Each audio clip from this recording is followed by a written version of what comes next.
Halo, nama saya Mega Perkasa Putra Nugroho dengan NIM 19090010056. Saya dari Fakultas Kedokteran Hewan Universitas Nusa Cendana. Di sini saya ingin menjelaskan tentang bagaimana diagnosis pada bakteri Escherichia coli.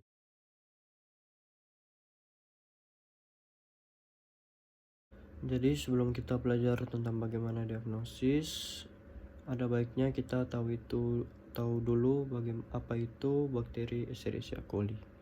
Escherichia coli merupakan bakteri gram negatif yang dapat menimbulkan manifestasi klinis berupa diare ringan hingga berat.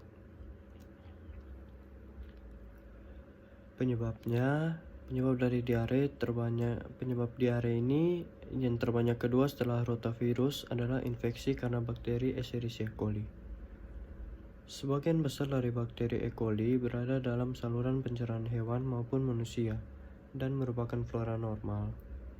Namun ada yang bersifat patogen yang dapat menyebabkan diare pada manusia.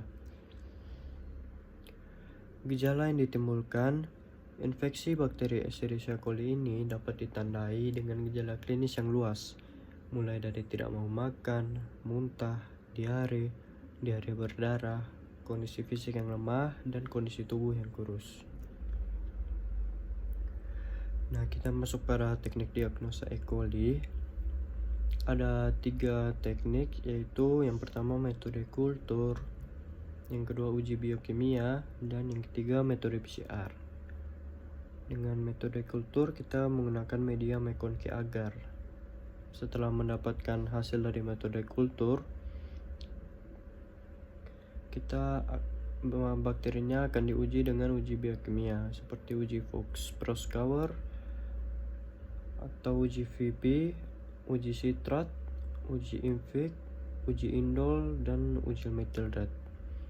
Namun kedua metode ini menggunakan metode konvensional, yaitu metode tradisional. Dibandingkan dengan metode PCR hasilnya lebih spesifik dan membutuhkan waktu yang lebih cepat daripada metode konvensional. Jadi untuk teknik diagnosis E. coli ini ada baiknya kita menggunakan metode PCR agar mendapatkan hasil yang lebih cepat dan lebih akurat.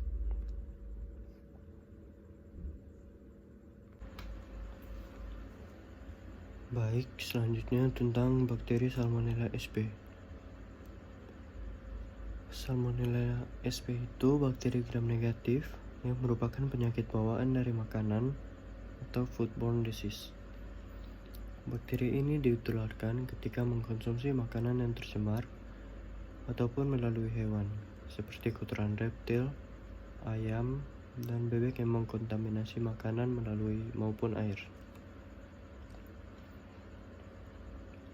Teknik diagnosa Salmonella sp ada metode kultur, uji serologis, tes biokimia, dan biomolekuler. Metode kultur itu medianya yang sering digunakan adalah media McConkey agar. Yang kedua uji serologis, ada tes Widal, uji Tubex, uji Tividot, IgM dipstick, dan uji ELISA. Saya akan menjelaskan sedikit tentang uji serologis.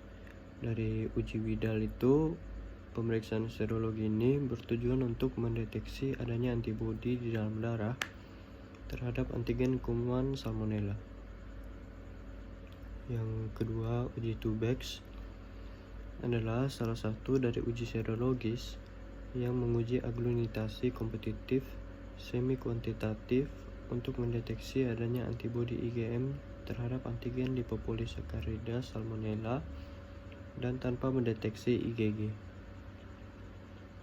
Yang ketiga, uji Tividot atau metode dot enzim immunoassay ialah sebuah pemeriksaan serologi yang mendeteksi adanya antibodi spesifik IgM maupun IgG terhadap Salmonella.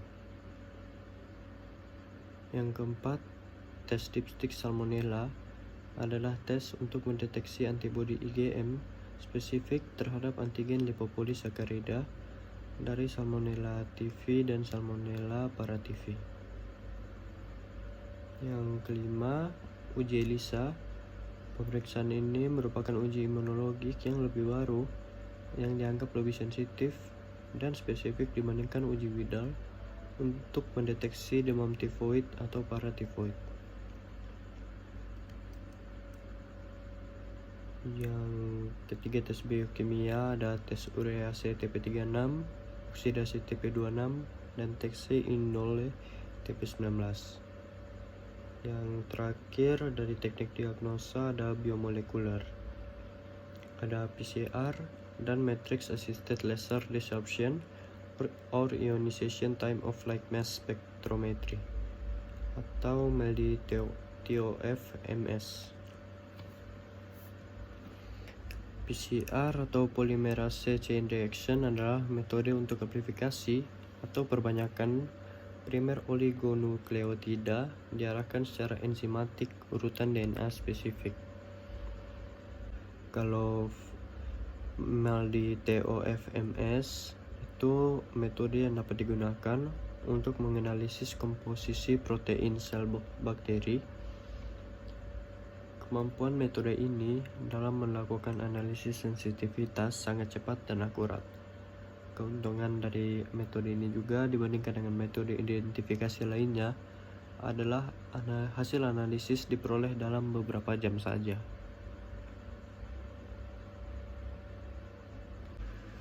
Lanjut ke bakteri Klebsiella sp.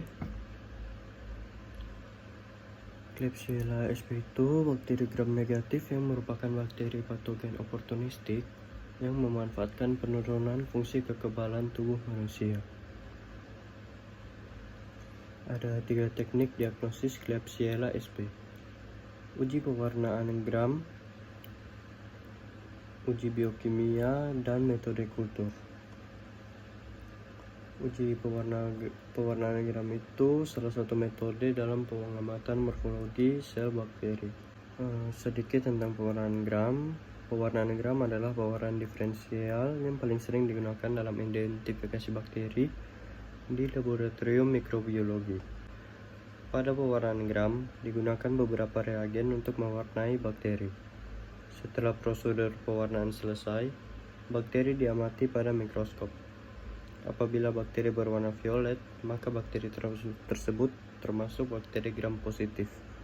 Dan apabila bakteri berwarna merah, maka termasuk bakteri gram negatif.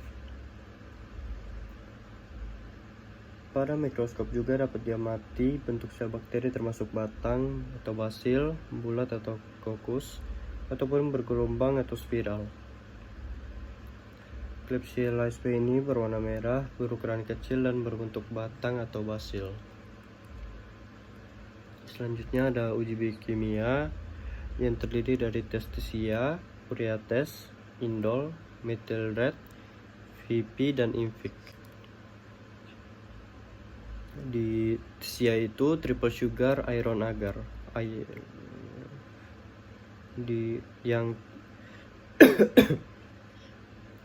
Yang TSIA TSIA atau triple sugar iron agar. Yang TSIA atau TSIA itu triple sugar iron agar adalah media diferensial yang bisa mengidentifikasi suatu bakteri sesuai dengan karakter spesifik dari bakteri tersebut. Kalau urea test itu uji hidrolisis urea akan menunjukkan bakteri dapat menghasilkan enzim urease. Kalau indol, methyl red, VP, sama Simon citrat atau INVIC. Yang indol itu bertujuan untuk menilai pembentukan indol oleh bakteri dari triptofan sebagai sumber karbon.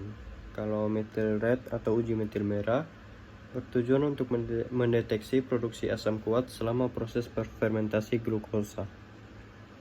Kalau INVIC atau Simon citrate dimulai dengan melakukan inokulasi biakan dengan inokulum yang tipis pada media Simon citrat agar, kemudian diinkubasi selama 48 jam pada suhu 35 derajat. Kalau yang metode kultur itu seperti yang sudah dijelaskan sebelumnya, itu biasanya menggunakan media McConkey agar. Sekian yang saya jelaskan tentang teknik diagnosis bakteri-bakteri ini. Jika ada kesalahan kata, kesalahan informasi, mohon dikoreksi. Sekian dan terima kasih.